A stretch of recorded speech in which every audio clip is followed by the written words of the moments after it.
लोकतंत्र के बहाल हुए कितने बरस हुए? लगभग 80 साल होने को आए।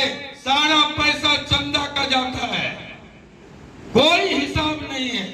नमस्कार, मेरा नाम सानू झा है और आप लाइव सिटीज़ मधुबनी से देखना शुरू कर चुके हैं। बता दें कि मधुबनी में आनंद मोहन आए थे और उन्होंने कई सारी बातों को रखा है। आनंद मोहन का कहना था कि जब हम राजनीति में सक्रिय हुआ करते थे, उन्होंने जमकर जो है वो बीजेपी और एनडीए सरकार पर करारा हमला करते हुए कहा कि जब हम राजनीति में सक्रिय हुआ करते थे, उस राजनीति में जो है वो हम छोटे बड़े नहीं देखा करते थे। आज जो लोग 70%, 80% और 90% की राजनीति की कवायद में लगे हुए हैं, हम 100% की राजनीति किया करते थे। लोकतंत्र में सभी पर कानून जो होता है वो समान रूप से लागू होता है, लेकिन लोकतंत्र कहाँ जाकर पिछड़ जाती है तो वो आरएसएस का गुट है। नागपुर में चंदा का पैसा जाता है, नागपुर में जो है वो लोकतंत्र लगता ही नहीं है। आरएसएस के जो ऑफिस है उस ऑफिस पर लोकतंत्र लागू ही नहीं होता है। आजकल लोग जो हैं वो अखंड भारत की परिकल्पना में लगे हुए हैं। हमारा भारत तो पहले से ही अखंड है,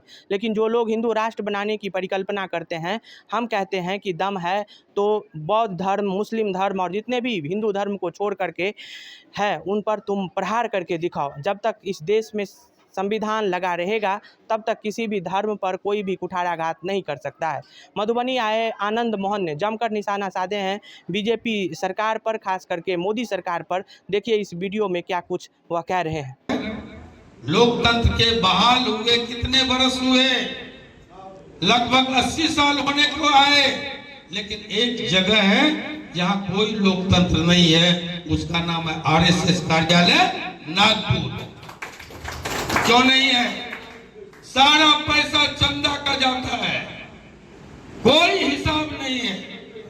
अब एक बात मैं आपको पूछूं, एक साथियों, लेकिन आज कहते हैं जिसको सुप्रीम कोर्ट ने कहा कि ये घटना बाय चांस है, ये घटना रेयरेस्ट ऑफ रेयर नहीं है जिसके लिए मुझे फांसी की सजा दी गई, और ये घटना ऑन ड्यूटी नहीं है। गोपालगंज का डीएम मुजफ्फरपुर में मारा गया, ऑन रोड मारा गया, बाय चांस मारा गया।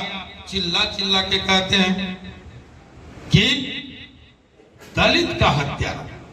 साथियों, एक मुकदमा ढूंढ के लाओ, आनंद मोहन चैलेंज करता है दलित के खिलाफ आजीवन। मेरी लड़ाई नहीं, हमारे खून में है। आजादी के दिनों जब तुम्हारी विचारधारा ने आदमी और आदमी को बांटने का काम किया, तब मेरे दादाजी एक जात के चमार, जात के मित्र, राम रूप मेस्टर के हलाल खोट के हाथों पानी पी के समाज से बहिष्कृत हुए। ये मेरी कहानी बनाया अपनी चलती में, तो उसके बदले नोट लिया, पैसे लिए। लेकिन विनोद यहाँ है, मैं पंकज पासवान को जब स्टेट मिनिस्टर का दर्जा दिलाया तब कोई पैसा नहीं लिया था। मैं मानता हूं कि इस देश में समाजवाद का कमजोर होना देश के लिए दुर्भाग्यपूर्ण है। कहता है हिंदुत्व खतरे में, ठीक कहा, मुसलमान खतरे में नहीं है, संविधान खतरे में है, अकेला जी ने कहा। साथियों, कैसे हिंदुत्व खतरे में है? कभी हिंदुत्व खतरे में नहीं हो सकता। इस देश में एक से एक लोग आए, एक से एक विचारधारा आई, एक से एक धर्म आए, जो आया यही का बन के रह गया। 70% की राजनीति करते हैं। किसी ने कहा हम 80% के साथ हैं, किसी ने कहा 90% के साथ है, कोई कहता है 15%, कोई कहता है 10%। आनंद मोहन 100% के साथ हिंदू राष्ट्र बनाएंगे। आप इनकी चालाकी समझिए। एक हिंदू गांव पहले बना के बता दो बिहार में, हटाओ संविधान पर को ताक के रख करके, वहां अगर ईसाई है तो हटा के बताओ, वहां अगर मुसलमान है तो हटा के बताओ, वहां अगर सिख है तो हटा के बताओ। तुम्हारे बाप की औकात नहीं है जब तक बाबा साहब अम्बेडकर और राजेंद्र प्रसाद के नेतृत्व में लिखा गया ये संविधान है, तब तक कोई हिंदुस्तान को किसी को हटा नहीं सकता। हिंदू राष्ट्र बनाएंगे, हिंदू राष्ट्र बनाएगा तो क्या होगा?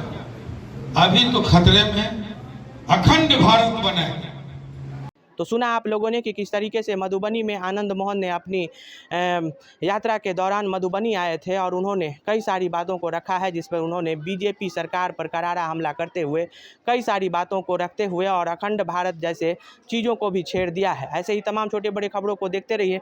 लाइव सिटीज़ पर तत्काल के लिए दीजिए इजाज़त।